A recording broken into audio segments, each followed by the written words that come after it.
Bismillahirrahmanirrahim. Assalamu alaikum dear students. Today is 19 December 2020. It is your biology class for grade 10. So you must have a textbook of biology for grade 10 for this purpose, and along with this book you must have these notes which have unit number 15 and 16, right? The title page is made as unit number 15, but as we will continue our discussion, our topic from unit number 16, that is man and his environment. So you must have these notes, the writing material and the textbook of biology for grade 10, right?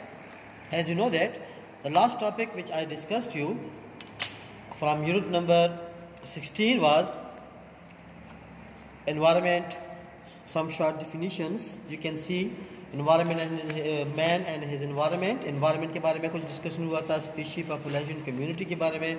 Now our next topic is components of the ecosystem, right? So you must open the book, page 120, 121, 122, 123. Today we will discuss components of the ecosystem. Components of the ecosystem from this textbook of biology for grade 10. For this purpose, I would like to discuss the topic on my already prepared lecture. That is, you can see components of the ecosystem. Components of the ecosystem, right? ये components of the ecosystem आप कहाँ देख सकते हैं? आपको मैंने बता दिया, पेज नंबर 121, 122, 123 के आसपास आप देख सकते हैं. अब ecosystem is the interaction between living and non-living organisms in an environment. When we study interaction that makes the ecosystem, what are the components?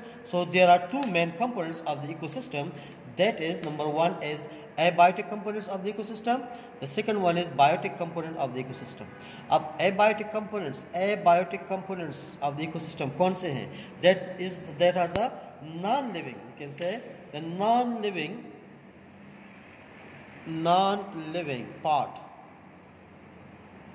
The non-living part of the ecosystem are called abiotic components. इसकी example क्या है? Example मैंने यहाँ पर लिखी है, sunlight है, water है, temperature है, fire है, इस तरह soil है, atmosphere है, and gravity. These are the non-living components, non-living parts, non-living factors of the ecosystem. ये ecosystem के non-living factors है जो कि गैर जानदार है, right? और ये हमारे एनवायरनमेंट में आप देख सकते हैं, इधर उधर उसका इफेक्ट भी होता है, उस पर हम डिपेंड भी करते हैं, right? We have inter relationship with these things. तो ये था abiotic components of the ecosystem. सिर्फ आपने इधर नाम लिखने हैं, नाम याद करने हैं. Biotic components of the ecosystem, biotic का मतलब है living part. So these are the living part of the ecosystem. अब लिविंग पार्ट कौन से हैं? प्लांट लिविंग है, एनिमल लिविंग है, बैक्टीरिया, फंजाई लिविंग्स है, right? So the living parts of the ecosystem are called biotic components of the ecosystem. तो एक अलग क्वेश्चन होगा.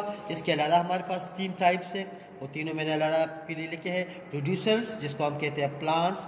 कंज्यूमर्स, जिसको हम कहते हैं एनिमल्स, जो कि कंज्यूम करते हैं रेडीमेड फूड को. प्रोड्यूसर को प्रोड्यूसर क्यों कहते हैं? क्योंकि ये अपनी खुराक खुद तैयार करते हैं. कंज्यूमर एनिमल्स है जो इनकी तैयारशुदा खुराक को खाते हैं. इनकी तीन टाइप्स है, primary consumer, secondary consumer, tertiary consumers, right? और तीसरा पार्ट है डिकम्पोजर. डिकम्पोजर में आते हैं जी bacteria and fungi, right? Bacteria and fungi make the decomposer part of the ecosystem. So biotic components of the ecosystem हमारे पास कितने हैं? तीन. वन, प्रोड्यूसर या प्लांट्स. सेकंड, कंज्यूमर या एनिमल्स.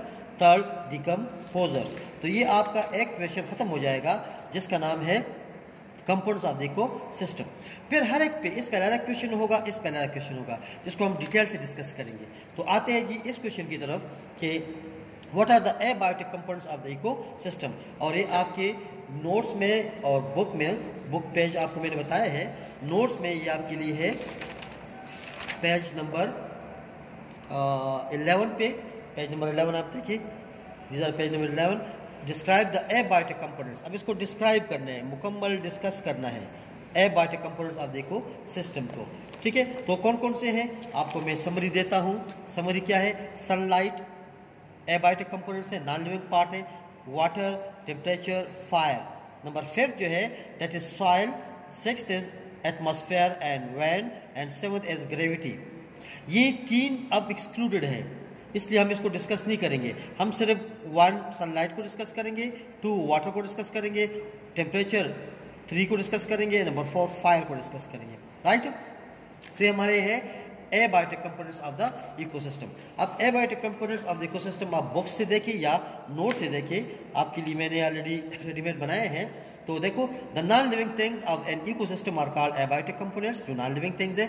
अच्छा, these are the physical and chemical characteristic of the environment. Environment का जो फिजिकल फॉर्म है, एक्चुअल फॉर्म, फिजिकल जो हम टच कर सकते हैं, देख सकते हैं, फील कर सकते हैं, एंड केमिकल, और जो केमिकल फॉर्मेट में है, केमिकल उसकी केमिस्ट्री, उसकी केमिकल फॉर्मेशन, राइट, वो है एनवायरनमेंट का।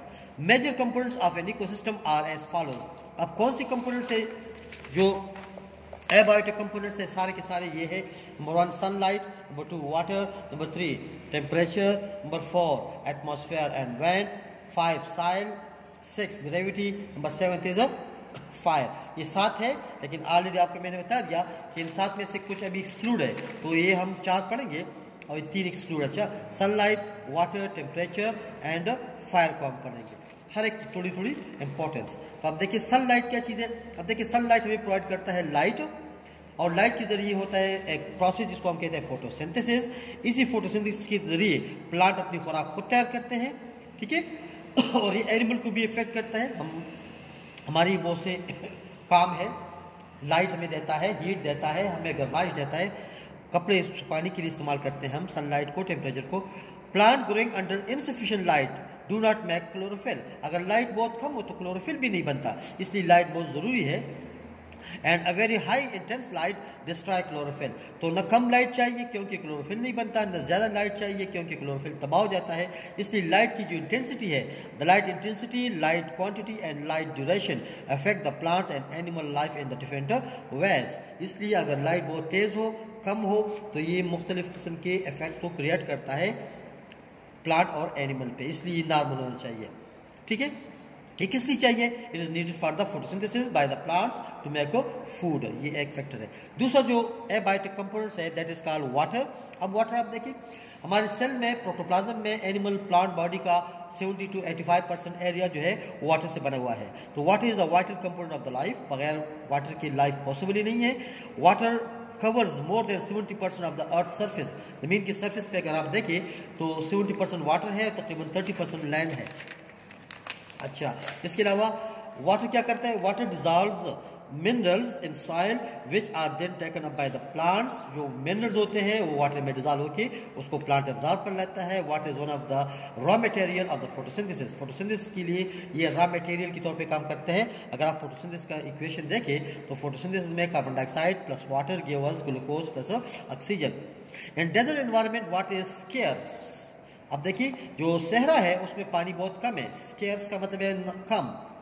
And therefore there are few species in deserts. Desert में प्लांट एनिमल स्पीशी बहुत कम होते हैं। Rain forest have plenty of rain throughout the year, so it has numerous species and are full of life. जितना जहाँ पर भी rainfall होगा, पानी की मकदार, बारिश की मकदार बहुत ज़्यादा होती है, पानी ज़्यादा होता है, इसलिए वहाँ पर प्लांट लाइफ, एनिमल लाइफ बहुत ज़्यादा होता है। थर्ड कंपोनेंट जो है जो इंक्लूडेड है दैट इज कॉल्ड टेम्परेचर। अब देखिए, टेम्परेचर बहुत अहम रोल अदा करता है इकोसिस्टम में। आजकल देखिए टेम्परेचर बहुत ज़्यादा सीवियर है, सर्दी बहुत है, टेम्परेचर कम है, तो प्लांट एनिमल लाइफ को इफेक्ट कर रहा है, उनकी एक्टिविटी को इफेक्ट करता है। इस तरह जब टेम्परेचर ज़्यादा होगा तब भी ये प्लांट और एनिमल लाइफ की एक्टिविटी को इफेक्ट करता है। जो नॉर्मल टेम्परेचर रेंज है वो तकरीबन है 10 degree celsius to 45 degree celsius, जिस पे तमाम एक्टिविटी सही तरीके से परफॉर्म होती है। राइट, तो let us discuss is temperature plays an important role in distribution of plants and animals. Temperature has great effect on growth, function and distribution of the living organism.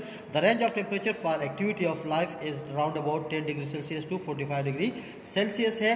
Cells may rupture if water in them freezes at temperature below than 0 degree Celsius. आप देखिए 0 degree Celsius से नीचे अगर आप temperature देखेंगे तो उससे वो पानी फ्रीज हो जाएगा। जब पानी फ्रीज हो जाएगा तो सेल रप्चर हो जाएगा, सेल टिश्यू तबाह हो जाएगा। Enzymes and proteins may denature at temperature above 45 degree Celsius. 45 degree Celsius से अबव पे अगर आप देखें तो जितनी भी प्रोटीन्स है, जितनी भी एंजाइम्स हैं, वो ख़राब हो जाते हैं, डिनेचर हो जाते हैं, ठीक है, इसलिए काम नहीं करता। इसमें एक शॉर्ट डिफिनीशन है जो बहुत इंपॉर्टेंट है, थर्मल माइग्रेशन जिसको कहते हैं। थर्मल माइग्रेशन हीट की वजह से, टेम्परेचर की वजह से जब बर्ड्स, एनिमल्स वगैरह एक जगह से दूसरी जगह मूव करते हैं तो इसको कहते हैं थर्मल माइग्रेशन। तो eight optimum temperature the activities of organisms are at the maximum, ठीक है।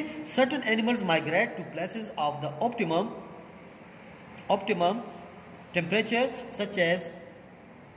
such movement are called thermal migration। तो कुछ एनिमल बर्ड्स ऐसे होते हैं जो हीट की वजह से, टेम्परेचर की वजह से एक जगह से दूसरी जगह मूवमेंट करते हैं, इसको कहते हैं थर्मल माइग्रेशन। आजकल आप देखिए साइबेरिया से ठंडी हवाएं आ रही है तो साइबेरिया से कुछ बर्ड्स भी आते हैं, इसको कहते हैं थर्मल माइग्रेशन। फायर सबसे इंपॉर्टेंट इंपॉर्टेंट फैक्टर है, abiotic factor.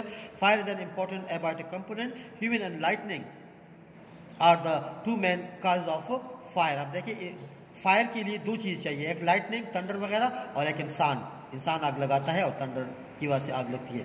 Fire can destroy ecosystem by destroying producer and driving out consumer from an ecosystem. तो ये इकोसिस्टम को तबाह करता है एक साइड से और कंज्यूमर को वहाँ से हटा लेता है, लेकिन इसकी इंपॉर्टेंस भी है। Fire adversely effect the fertility of the soil by destroying the organic matter in it. Fire अगर हम खेत को आग लगाएं तो उसकी फर्टिलिटी ख़राब हो जाती है, लेकिन इसकी इंपॉर्टेंस भी है। इंपॉर्टेंस क्या है? ये है, fire also release many important nutrients in the soil for recycling. Recycling के लिए फायर की वजह से जो ऐश बनता है उसमें बहुत से न्यूट्रिएंट होते हैं जो कि रिसाइकल हो जाते हैं, which help in the growth of plants. Fire improve the growth of the grasses, और ये प्लांट और ग्रासेस की ग्रोथ के लिए बहुत इंपॉर्टेंट होते हैं। इंशाल्लाह नेक्स्ट लेक्चर में फिर हम पढ़ेंगे biotic components of the ecosystem. Thank you जी। I wish you will find this lecture very important and essential. Wish you best of luck. अल्लाह हाफिज़।